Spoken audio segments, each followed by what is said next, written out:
I begin this letter as though I am whispering into the darkness, speaking not to the world but to the quiet corners of my own soul. I write not to gain approval, not to impress, not to earn love or forgiveness from anyone. I write because for too long I have carried a silence that has been poisoning me from the inside, and today, finally, I allow myself to break it. My life, as I see it now, has been a burden I dragged behind me like a heavy chain, pretending that the weight was natural, pretending that pain was normal, pretending that I could endure endlessly. I smiled when I was falling apart, I said I'm fine when my heart was screaming for help, and I convinced myself that suffering in silence was the same thing as strength. But deep down, I always knew silence was not strength. It was fear. Fear of being judged. Fear of being misunderstood. Fear of being abandoned. So I chose the safer path. I locked my truth inside myself, layer by layer, until even I could barely hear it anymore. I became a stranger to my own heart, someone living a life that looked acceptable on the outside, but on the inside was empty, cracked, and fragile. Tonight, as I write these words, I feel the trembling of honesty running through me. It is terrifying, because to speak the truth means to admit the pain. But it is also liberating, because for the first time, I am not hiding. For the first time, I am not lying to myself. For the first time, I am letting the wounded child within me step out of the shadows and say, I am here. I exist. And I have been hurting for a very long time. So this letter begins not as a story for others, not as a performance, but as a confession to myself.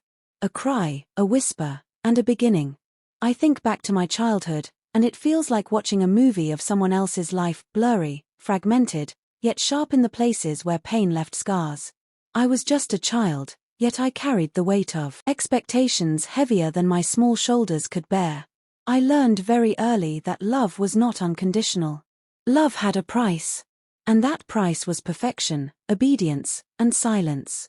I remember the moments when I wanted to cry, when the world felt too overwhelming, but I bit my tongue and swallowed my tears because I was told, don't be weak.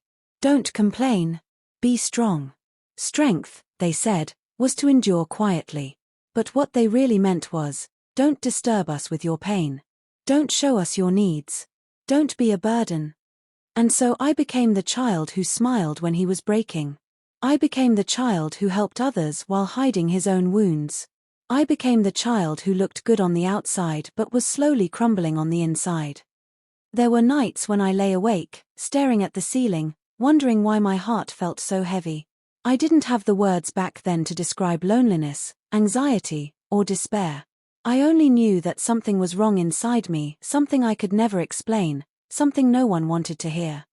I envied the kids who laughed freely, who cried without shame, who could run into their mother's arms and know they would be embraced, no matter what. For me, affection was conditional, like a prize you had to earn. And if I failed, if I disappointed, if I showed weakness, love turned into cold silence, sharp words, or absence. That is how I learned to bury my needs so deep that even I forgot where I put them.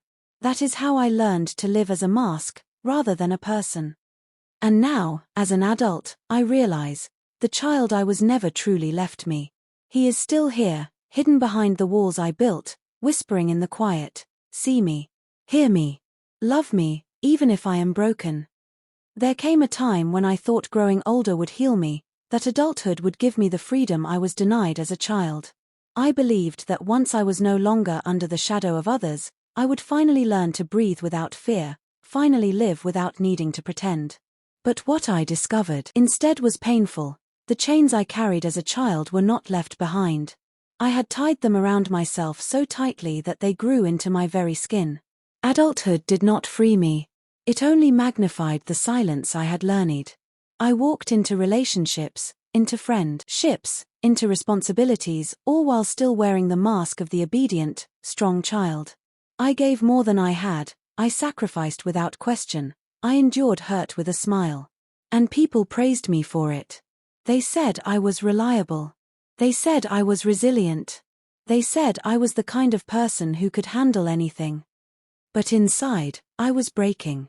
Because what they did not see, what I would not allow them to see, was the emptiness inside me growing deeper.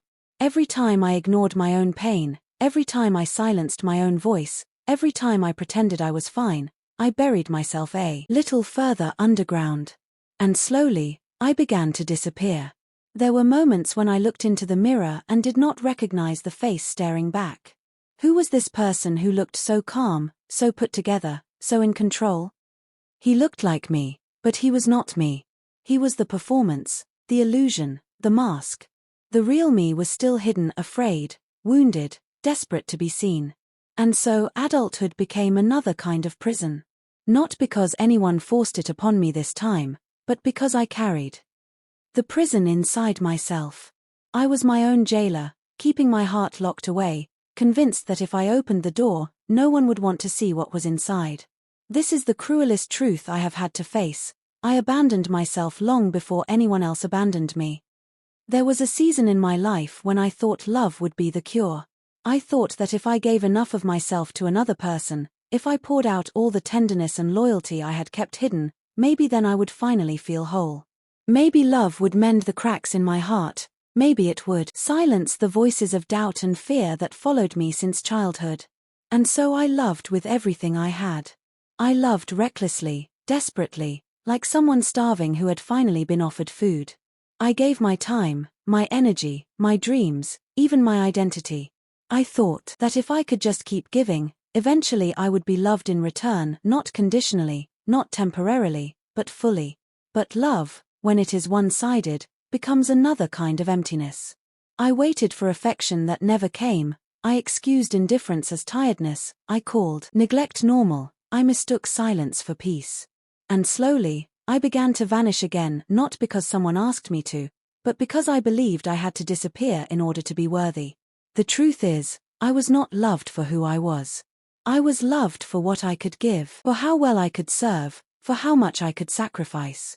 And when I finally realized this, when the illusion shattered, it left me standing in the ruins of my own hope.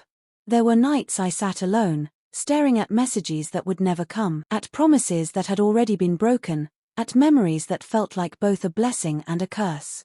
My chest would tighten with a grief I could not name. It was not just heartbreak, it was betrayal by my own belief that love could save me.